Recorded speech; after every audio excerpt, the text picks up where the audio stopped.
దేశ రాజధాని ఢిల్లీలో ఈ అల్లర్లు, జంతర్ మంతర్ గొడవలు. సో దీని మీద టోటల్ మీడియా ఫోకస్ పెట్టినప్పుడు భారత్లో ఒక అతి పెద్ద సంఘటన జరిగింది. సో దీని గురించి మెయిన్ స్ట్రీమ్ మీడియా పెద్దగా కవర్ చేయలేదు, కానీ జరిగింది మాత్రము ఒక అద్భుతం అండి. మన డిఆర్డిఓ శాస్త్రవేత్తలు మీకు ఒక ఎక్స్ట్రాడినరీ పరిశోధన చేశారు. ఈ పరీక్షలో వీళ్ళు విజయాన్ని కూడా సాధించారు. ఏమిటండి ఇది అంటే ప్రాజెక్ట్ కుష. సో దీని గురించి మనం మాట్లాడాం. కుష అంటే లవకుశ అంటాం కదా. సో ఈ కుషేడియన్స్ అనేవాళ్ళు ప్రపంచంలో ఒక చాలా పెద్ద నాగరికత కలిగిన వాళ్ళండి. మీకు సూడాన్ వెళ్ళారనుకోండి, ఒక 200 పిరమిడ్స్ కుషేడియన్సే మీకు నిర్మాణము చేశారు. సో అలాంటి ఒక జాతి.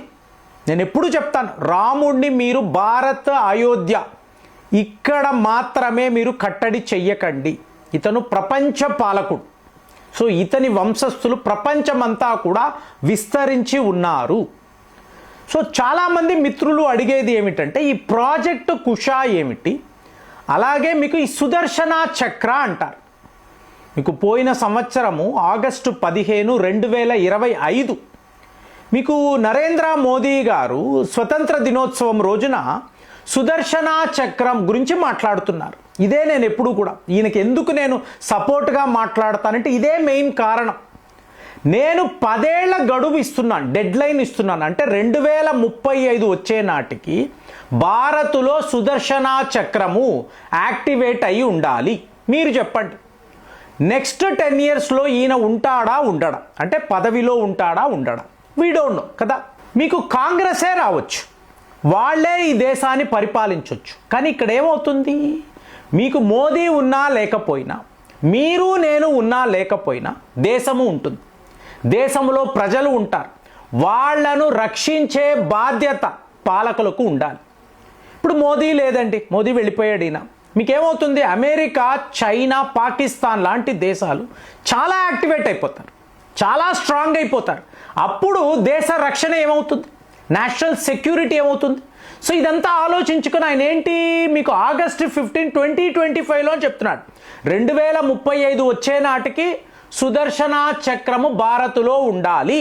ఏమవుతుందంటే ఇప్పుడు మనం మాట్లాడుతున్న ప్రాజెక్టు కుష ఏమిటి, ఈ సుదర్శన చక్రము ఏమిటి, మీకు ఎవరికైనా ఇన్ఫర్మేషన్ ఉంటే కామెంట్స్లో పెట్టండి.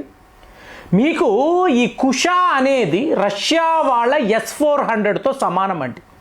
మన దేశంలో ఆల్రెడీ S-400 ఉండడము, ఆపరేషన్ సింధూర్లో దీన్ని వాడి కూడా మనము చూసాం. సో ఇప్పుడు దానికి సమానంగా మనము ప్రాజెక్టు కుష చేపట్టాము. సో మొన్నటికి మొన్న అబ్దుల్ కలాం ఐలాండ్స్ ఒడిస్సాలో ఉంటుంది చూసారా, ఇక్కడ దీనికి కావలసిన ఫైనల్ టెస్టింగ్ కూడా చేశాం. విజయవంతంగా వీళ్ళు చేసి చూపించగలిగారు. ఎవరు, డిఆర్డిఓ శాస్త్రవేత్తలు. దాంతో ప్రపంచంలో అమెరికా వాడి పేట్రియాట్ అనండి, రష్యా వాళ్ళ S-400 అనండి, చైనా వాడి HQ సిరీస్ మిజైల్ సిస్టమ్, అంటే లాంగ్ రేంజ్ మీకు సర్ఫేస్ టు ఎయిర్ మిజైల్స్ అని అంటారు. సో అక్కడ ఆ ఎలైట్ గ్రూపులో ఇవాళ భారత్ కూడా కలిసిపోయింది. ప్రపంచంలో 4 the most powerful long range missile systems కలిగిన దేశాలు. సో మీరు చూసారనుకోండి, వరుస పెట్టి మనము ఈ అగ్ర దేశాలకు పోటీగా నిలబడుతున్నాం. అంటే ఇవాళ భారత్ యొక్క ఎక్స్పోర్ట్స్, డిఫెన్స్ ఎక్స్పోర్ట్స్ ఏ లెవెల్లో ఉందంటే, ఒకవేళ ఈ కుషాను మనము సక్సెస్ఫుల్గా తేగలిగేమో అనుకోండి, అమెరికా కాదు, రష్యా కాదు, చైనా కాదు, మన వద్దే వీళ్ళు కొనే అవకాశాలు ఎక్కువ. మిత్ర దేశాలు అంతలా పెరిగి ఉన్నారు. సో ఇప్పుడు ఈ ప్రాజెక్టు కుష అంటున్నాం చూసారా, 3 లెవెల్స్లో ఒక చిన్న దేశము మాకు ఈ ఎయిర్ డిఫెన్స్ సిస్టమ్ కావాలి అన్నారు అనుకోండి, మీరు M1 అంటారు, అంటే 150 కిలోమీటర్లు. తరువాత M2 ఇది 250 కిలోమీటర్లు. ఇక M3 అన్నారు అనుకోండి, S-400కి సమానం. సో ఇందులో మీకు కమాండ్ కంట్రోల్ సిస్టమ్స్ ఉంటాయి, మీకు అలాగే radar systems, sensors, artificially intelligence enabled మీకు కంట్రోల్ రూమ్స్ ఉంటాయి. ఒక హైయెస్ట్ లెవెల్లో పనిచేసే మీకు ఎయిర్ డిఫెన్స్ సిస్టమ్. సో దీన్ని మనం తయారు చేసాం. సో రేపు S-400ని వాడకపోయినా మీకు కుష ఉన్నప్పుడు మీకు అతిపెద్ద డిఫెన్స్ షీల్డ్ అనేది ఏర్పడుతుంది.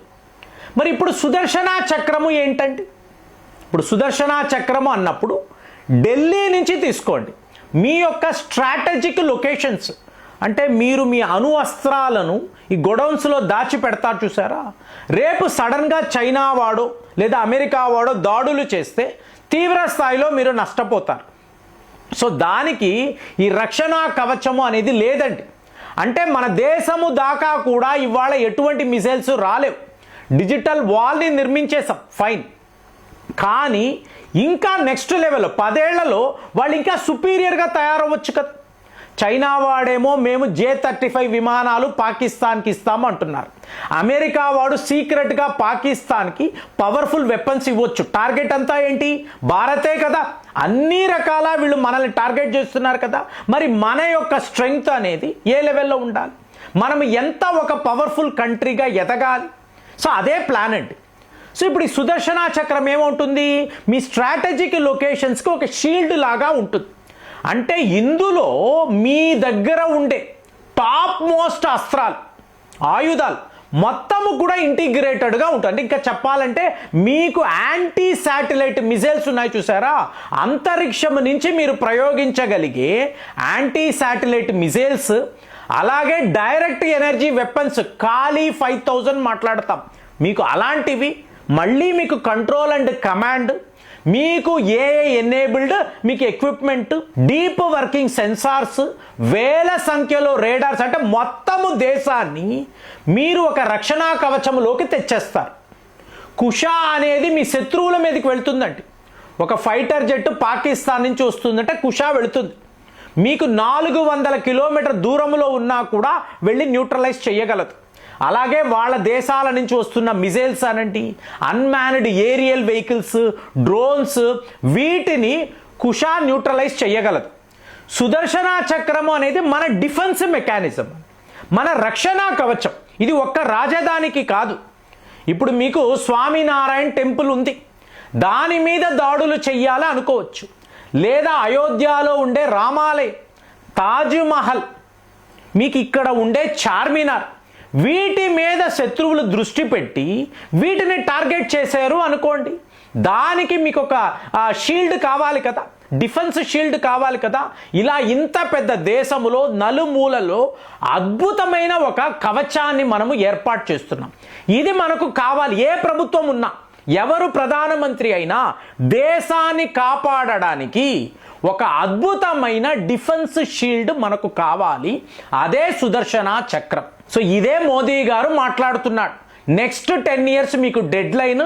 DRDO శాస్త్రవేత్తలు ఇది చేసి చూపించాలి అంటే ఆల్రెడీ ప్రాజెక్ట్ కుషాకు సంబంధించిన పరీక్షలు మొన్న అయిపోయాయి.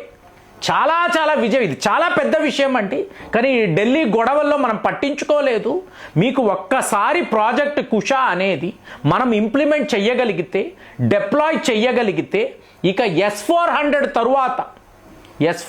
తరువాత ఇలాంటి అస్త్రం భారత్లో ఉంటుంది. ఆల్రెడీ మన వద్ద ఆకాశ్ మిసైల్ సిస్టమ్స్, ఇక బ్రహ్మోస్ గురించి విడిగా చెప్పక్కర్లేదు. ఇక నెక్స్ట్ లెవెల్లో మనము రెడీ చేస్తున్న సుదర్శన చక్రం.